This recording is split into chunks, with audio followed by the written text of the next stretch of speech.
मुंबई अहमदाबाद महामार्गावरील शिरसाड फाटाजवळ वसईविरारला पाणी पुरवठा करणाऱ्या मुख्य जलवाहिनीला कंटेनरने धडक दिल्याने मोठ्या प्रमाणात पाणी गळती सुरू असून हजारो लिटर पाणी वाया जात आहे। सध्या कडक उन्हाळा सुरू आहे। वसईविरार महापालिका क्षेत्रात विविध ठिकाणी पाणी टंचाई निर्माण होत आहे।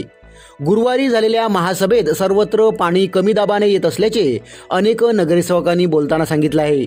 अशातच आता ट्रकचा अपघात होऊन ट्रक मुख्य जलवाहिनीवर धडकल्यामुळे गळती सुरू झाली आहे।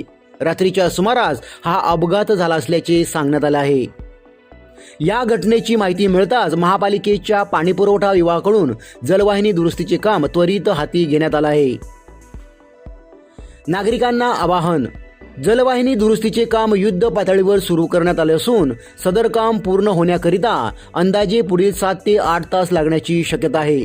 सदर काम पूर्ण होईपर्यंत शहरात होणारा पाणी पुरवठा पूर्णपणे बंद राहणार आहे।